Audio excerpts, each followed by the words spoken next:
Hi friends, ఎలా ఉన్నారు? ఈరోజు మనం ఒక కొత్త వీడియో అయితే మీ ముందుకు వచ్చాను.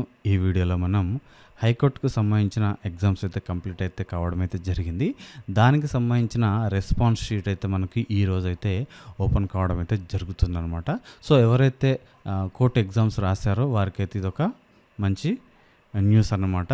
ఎవరైతే ఎగ్జామ్ రాశారో ఇక్కడ స్క్రోల్ అవుతున్న లింక్ మీద అయితే మీరు క్లిక్ చేసి అయితే మీరు మీ డీటెయిల్స్ ఎంటర్ చేసి అయితే మీ రెస్పాన్స్ షీట్ అయితే చెక్ చేసుకోవచ్చు.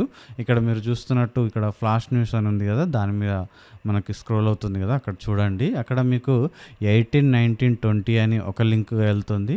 అదేవిధంగా 15, 16, 20 అని ఇంకొక లింక్గా వెళ్తుంది అనమాట. మీరు ఏ రోజైతే ఎగ్జామ్ రాశారో ఆ రోజు డేట్ మీద మీరైతే క్లిక్ చేసి అయితే మీ లింక్ని అయితే ఓపెన్ చేసుకోవాల్సి ఉంటుందన్నమాట. సో ఆ విధంగా ఓపెన్ చేసినట్లయితేనే మీకు మీ డీటెయిల్స్ ఎంటర్ చేస్తే కరెక్ట్గా మీరు లాగిన్ అవుతారు. లేదంటే రాంగ్ డీటెయిల్స్ అని అయితే చెప్పడం అయితే జరుగుతుందన్నమాట. ఇక్కడ చూసినట్లయితే link for downloading response sheets of computer based examination held on 15/4/2025, 16/4/2025, 20/4/2025. ఈ విధంగా మీరు ఈ 3 డేట్లలో కనుక మీరు ఎగ్జామ్ రాసినట్లయితే దాని మీద మీరు క్లిక్ చేసి చూసినట్లయితే ఈ విధంగా మీకు ఒక లాగిన్ పేజ్ అయితే ఓపెన్ కావడం అయితే జరుగుతుంది. ఇక్కడ మీరు మీ ఐడి అదేవిధంగా పాస్వర్డ్ కింద మీరు క్యాప్చాని ఎంటర్ చేసి లాగిన్ అని క్లిక్ చేయాల్సి ఉంటుందన్నమాట.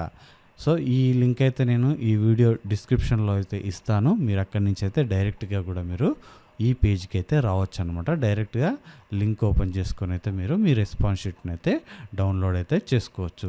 మనకి రెస్పాన్స్ షీట్ అనేది ఈ విధంగా ఇక్కడ మనకు కనిపిస్తుంది. Application details, payment slip, objection form, అదేవిధంగా క్యాండిడేట్ రెస్పాన్స్ అని కింద చూసినట్లయితే క్లిక్ హియర్ అని ఉంది కదా, దాని మీద క్లిక్ చేసినట్లయితే మనం ఏదైతే ఎగ్జామ్ రాసామో దానికి సంబంధించిన క్వశ్చన్ పేపర్ అయితే మనకి డౌన్లోడ్ కావడం అయితే జరుగుతుందన్నమాట. ఇది క్వశ్చన్ పేపర్ సంబంధించింది ఇక్కడ ఉంటుందన్నమాట. క్లిక్ హియర్ అనే దాని మీద క్లిక్ చేసినట్లయితే మన ఆ రోజు ఎగ్జామ్ రాసిన పేపర్ అయితే ఓపెన్ కావడం అయితే జరుగుతుంది. మీకు ఏమైనా అబ్జెక్షన్స్ ఉంటే కనుక మీరు ఈ ఫామ్ మీద క్లిక్ చేసి ఇక్కడ క్లిక్ హియర్ రిజాల్వ్ ఆప్షన్స్ ఉంది కదా, దాని మీద క్లిక్ చేయాల్సి ఉంటుంది. ఈ విధంగా మీరు క్లిక్ చేసిన తర్వాత మీకు ఫామ్ అయితే ఓపెన్ కావడం అయితే జరుగుతుందన్నమాట. వచ్చిన తర్వాత మీరు ఏ క్వశ్చన్ పెడదాం అనుకుంటున్నారో ఆ క్వశ్చన్ కోడు, అదేవిధంగా మీ అబ్జెక్షన్ డీటెయిల్స్ ఏమున్నాయో ఆ డీటెయిల్స్ అయితే మీరు ఎంటర్ చేయాల్సి ఉంటుందన్నమాట. ఎంటర్ చేసిన తర్వాత ఇక్కడ మీరు చూజ్ చేయాల్సి ఉంటుంది. సెక్యూరిటీ రీజన్స్ వల్ల నేనైతే ఓపెన్ చేయలేకపోతున్నాను, డీటెయిల్స్ అనేది కనిపిస్తాయి కాబట్టి. సో ఈ విధంగా మీరైతే చెక్ చేసుకోండి. సో మీకైతే ఓపెన్ కావడం అయితే జరుగుతుందన్నమాట. సో అందరికీ all the best friends. Thank you. జై హింద్.